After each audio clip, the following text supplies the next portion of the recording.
5,700 करोड़ रुपए का कर्जा आपने लिया है जून में चीन से।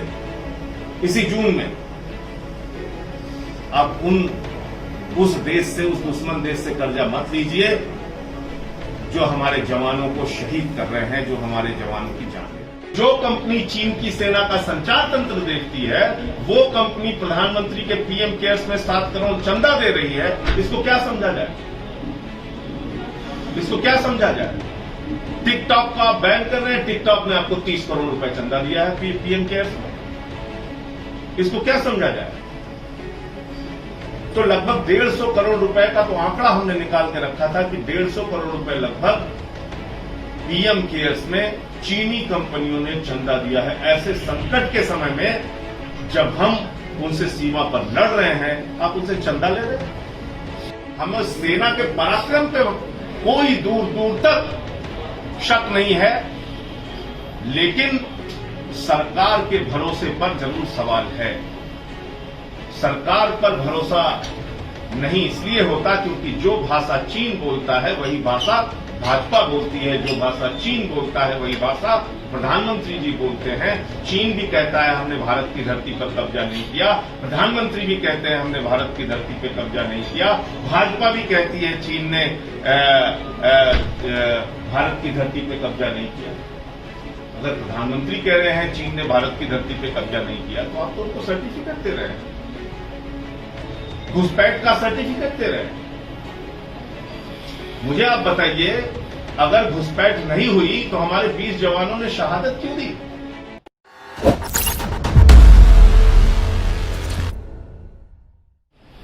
एक तो उत्तर प्रदेश की अगर हम लोग कोरोना के मामले में बातचीत करें तो कोरोना का महासंकट उत्तर प्रदेश में छिपाया जा रहा है। योगी जी की सरकार खतरों पर पर्दा डालने का काम कर रही है। आए दिन मैं मीडिया की खबरें देख रहा हूं, लगभग हर जिले में केसेस बढ़ रहे हैं। उत्तर प्रदेश के हर जिले में लगभग केसेस बढ़ रहे हैं कोरोना के। कहीं 200 केस हो रहा है, कहीं 500 केस हो रहा है, कहीं 300 केस हो रहा है, और इसको छिपाया जा रहा है। मैं ये बात इसलिए कह रहा हूं कि जांच नहीं की जा रही है।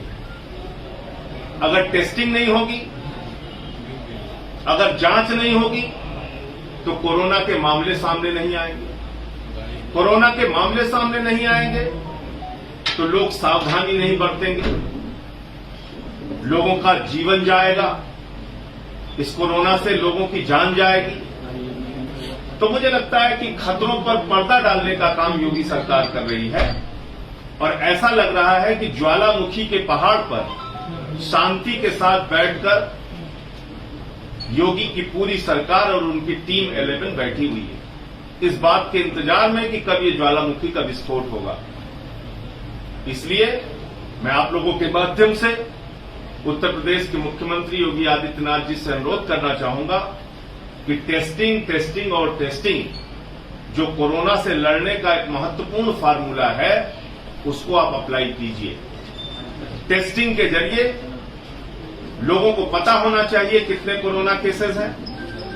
बहुत सारे माइल्ड केसेस होते हैं, बहुत सारे ऐसे कोरोना के केसेस हैं जिनका लक्षण बहुत गंभीर नहीं होता, वो घर पे रह के अपना इलाज कर सकते हैं, ठीक हो सकते हैं। लेकिन अगर उनको पता रहेगा तो कम से कम वो सावधानी बरत पाएंगे और दूसरों को कोरोना का संक्रमण नहीं देंगे। इसलिए टेस्टिंग बढ़ाने की आवश्यकता है। मैं एक छोटा सा आंकड़ा रख रहा हूं। 26 जून की प्रेस रिलीज है उत्तर प्रदेश सरकार की, जिस प्रेस रिलीज के अंदर कहा गया 19,387 रिकॉर्ड टेस्टिंग उत्तर प्रदेश में की गई। 19,387 की रिकॉर्ड टेस्टिंग ये उत्तर प्रदेश की सरकार कह रही है प्रेस रिलीज के जरिए। इसका मतलब 23 करोड़ की आबादी में 19,000 लोगों की जांच प्रतिदिन, और दिल्ली 2.5 करोड़ की आबादी में 21,000 टेस्टिंग। आप पता कर लीजिए कि आप अंदाजा लगा लीजिए कि कोरोना के केसेस यहां कम क्यों बताए जा रहे हैं। जब टेस्ट ही नहीं होगा तो केस का पता कैसे चलेगा? तो इसलिए मैं देश के गृह मंत्री अमित शाह जी से भी कहूंगा आदरणीय प्रधानमंत्री जी हमारे यहां से सांसद हैं, उनसे भी अनुरोध करूंगा कि थोड़ी नजरे इनायत उत्तर प्रदेश की ओर भी कर लीजिए।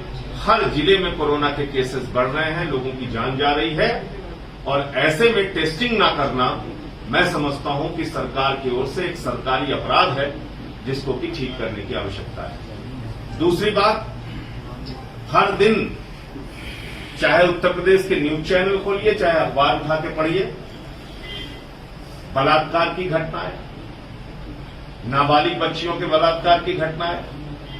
उन्नाव में एक बीघापुर क्षेत्र है, वहां पर एक हफ्ते में 2 युवतियों की मौत के घाट उनको उतार दिया गया। कल तक उनकी शिनाख्त भी नहीं हो पाई थी एक युवती की जो वहां पे हत्या हुई है। तो ये कुछ हो रहा है उत्तर प्रदेश में। कानपुर के अंदर बालिका संरक्षण गृह जो था, उसका कांड सामने आया। 7 नाबालिग बच्चियां वहां पर प्रेग्नेंट पाई गईं, और सरकार दलील देती है कि साहब वो तो पहले से ही गर्भवती थी। अरे भाई, नाबालिग बच्चियां गर्भवती होकर अगर कानपुर की बालिका संरक्षण गृह में आई, तो पहला सवाल यह है कि उत्तर प्रदेश के किसी भी जिले में उन नाबालिग बच्चियों के साथ बलात्कार हुआ, और उसमें पॉक्सो के मामले दर्ज हुए होंगे। और पॉक्सो में एक निश्चित समय सीमा होती है कि उतने दिन के अंदर आपको अपराध का खुलासा करना होता है, कार्रवाई करनी होती है। उस मामले में क्या हुआ ये तो बताइए। लेकिन नहीं, अभी 69,000 शिक्षक भर्ती घोटाला हुआ, जिसमें एक उनके बीजेपी के नेता चंद्रमा यादव का नाम आया। उनको आज तक पुलिस नहीं पकड़ पा रही है, उन पे कोई कार्रवाई नहीं हो रही है। एक सचिवालय में घोटाला सामने आया, उस पर कोई कार्रवाई नहीं हो रही है। तो मुझे लगता है कि उत्तर प्रदेश में डेमोक्रेटिक नहीं, एक ब्यूरोक्रेटिक सरकार चल रही है, जो अधिकारियों के भरोसे योगी जी ने पूरे प्रदेश को छोड़ दिया है। उन्हीं के जुबान से सुनते हैं, उन्हीं की आंखों से देखते हैं, न जनता की समस्याओं की ओर ध्यान देते हैं, न विपक्षी दलों की अब तक कोई उन्होंने मीटिंग की, न उनके साथ कोई संवाद किया कि इस संकट से हमें कैसे निपटना है। योगी जी को प्रदेश की कानून व्यवस्था ठीक करने के लिए ही प्रदेश की जनता ने वोट दिया है। 2 ही नारा था उनका, न भ्रष्टाचार न गुंडाराज। भ्रष्टाचार भी चरम पर है, और गुंडाराज तो पिछली सरकार का भी रिकॉर्ड तोड़ दिया इस सरकार ने। आए दिन नाबालिग बच्चियों के साथ बलात्कार, हत्या, लूट, डकैती, प्रदेश का ये हालत हो गया। एक बहुत ही शर्मनाक घटना हुई देवरिया। कैसे उत्तर प्रदेश की बहन बेटियां न्याय के लिए थाने जाएंगी, आप बताइए मुझे। देवरिया में एक महिला गई थाने में एफआईआर दर्ज कराने, उसके सामने बैठकर उत्तर प्रदेश के देवरिया थाने के एक एसएचओ अश्लील हरकत कर रहा है, सामने बैठकर। कैसे बहन बेटियां थाने में जाएंगी, कैसे उनको न्याय मिलेगा, बताइए। ये हालत हो गई है पुलिस की, ये हालत हो गई है थानों की। तो आम आदमी पार्टी ने पिछले दिनों कई संघर्ष कई मुद्दों पर लेकर किया है, और आने वाले दिनों में प्रदेश के जो ये तमाम मुद्दे हैं, खासतौर से अपराध और भ्रष्टाचार को लेकर हम लोग एक व्यापक जन आंदोलन छेड़ेंगे। और अभी क्योंकि उतनी बड़ी रैली या प्रदर्शन का कोई अनुमति नहीं मिल रही है, और मुझे लगता है कि कोरोना की दृष्टि से वो ठीक भी नहीं है कि हम कहीं बहुत ज्यादा भीड़ इकट्ठा करें, लेकिन एक निश्चित संख्या तय करके हम लोग सोशल डिस्टेंसिंग आदि का पालन करते हुए इन तमाम मुद्दों को आने वाले दिनों में उठाने का काम पूरे उत्तर प्रदेश के अंदर हम लोग करेंगे। और जो अक्टूबर नवंबर में जिला पंचायत और ग्राम प्रधान के चुनाव हैं, उसमें भी आम आदमी पार्टी पूरी सक्रियता के साथ अपनी भागीदारी करेगी। एक मसला इस समय चीन का भी चल रहा है, भारत चीन सीमा विवाद, और ऐसा प्रतीत हो रहा है कि जब भी कोई विपक्ष अपना कोई सुझाव देना चाहता है, सवाल उठाता है, तो भारतीय जनता पार्टी इस प्रकार से उसको प्रस्तुत करती है जैसे मालूम पड़ता है कि कोई देशद्रोह कर रहा है विपक्ष। भारत चीन सीमा विवाद ये सैटेलाइट के जरिए मीडिया के लोग ही दिखा रहे हैं कि पैंगोंग झील के फिंगर पॉइंट 4 से लेकर फिंगर पॉइंट 8 तक चीनी आर्मी ने अपना कब्जा कर लिया है। जो हमारा पेट्रोलिंग पॉइंट था फिंगर पॉइंट 4 से लेकर फिंगर पॉइंट 8 तक, वहां पे चीन की सेना ने अपना हेलीपैड ही बना दिया है। तो क्या विपक्ष की जिम्मेदारी नहीं है कि वो सवाल पूछे सरकार से? आप कहते हैं सेना के पराक्रम पे हमें भरोसा नहीं है। सेना के पराक्रम पे 100% भरोसा है। अगर हम सरकार से सवाल पूछते हैं तो इसका ये मतलब नहीं कि हमें सेना पर भरोसा नहीं है। सेना पर भरोसा है। हमारे 20 जवानों ने भारत माता की धरती पर जो चीनी चले आए थे उनको भगाने के लिए उनसे झड़प की, अपना सर्वोच्च बलिदान दिया। हम उनकी शहादत को सलाम करते हैं। उन्होंने अपने प्राणों की आहुति दी। हमें सेना के पराक्रम पे कोई दूर दूर तक शक नहीं है, लेकिन सरकार के भरोसे पर जरूर सवाल है। सरकार पर भरोसा नहीं इसलिए होता क्योंकि जो भाषा चीन बोलता है वही भाषा भाजपा बोलती है, जो भाषा चीन बोलता है वही भाषा प्रधानमंत्री जी बोलते हैं। चीन भी कहता है हमने भारत की धरती पर कब्जा नहीं किया, प्रधानमंत्री भी कहते हैं हमने भारत की धरती पर कब्जा नहीं किया, भाजपा भी कहती है चीन ने भारत की धरती पर कब्जा नहीं किया।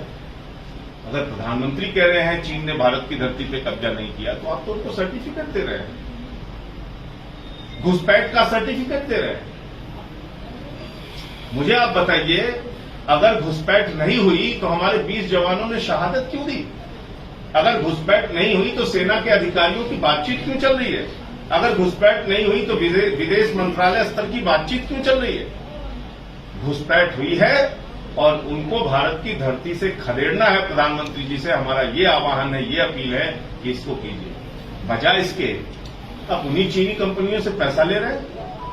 100 करोड़ रुपए पेटीएम से आपने चंदा लिया, जो चीन की कंपनी है। हुआई एक कंपनी है उनकी, उस हुआई कंपनी ने 7 करोड़ रुपए पीएम केयर्स में चंदा दिया है और वो हुआई कंपनी चीन की सेना का संचार तंत्र देखती है। तो जो कंपनी चीन की सेना का संचार तंत्र देखती है, वो कंपनी प्रधानमंत्री के पीएम केयर्स में 7 करोड़ चंदा दे रही है। इसको क्या समझा जाए? इसको क्या समझा जाए? टिकटॉक का आप बैन कर रहे हैं, टिकटॉक ने आपको 30 करोड़ रुपए चंदा दिया है पीएम केयर्स में। इसको क्या समझा जाए? तो लगभग 150 करोड़ रुपए का तो आंकड़ा हमने निकाल के रखा था कि 150 करोड़ रुपए लगभग पीएम केयर्स में चीनी कंपनियों ने चंदा दिया है। ऐसे संकट के समय में जब हम उनसे सीमा पर लड़ रहे हैं, आप उनसे चंदा ले रहे हैं? आपको शर्म नहीं आती? तो आम आदमी पार्टी मांग करती है कि पीएम केयर्स में जिन चीनी कंपनियों से चंदा दिया गया है वो सारा का सारा चंदा वापस किया जाए और चंदे का धंधा बंद कीजिए प्रधानमंत्री जी। इससे काम चलने वाला नहीं। 5,700 करोड़ रुपए का कर्जा आपने लिया है जून में चीन से। इसी जून में आप उस देश से, उस दुश्मन देश से कर्जा मत लीजिए जो हमारे जवानों को शहीद कर रहे हैं, जो हमारे जवानों की जान ले रहे हैं। तो ये 2 विषय था जिसमें मुझे अपनी बात रखनी थी। आप लोगों का कोई प्रश्न हो तो? अगर आपको हमारे वीडियोस पसंद आए तो प्लीज लाइक करें, सब्सक्राइब करें और शेयर करें।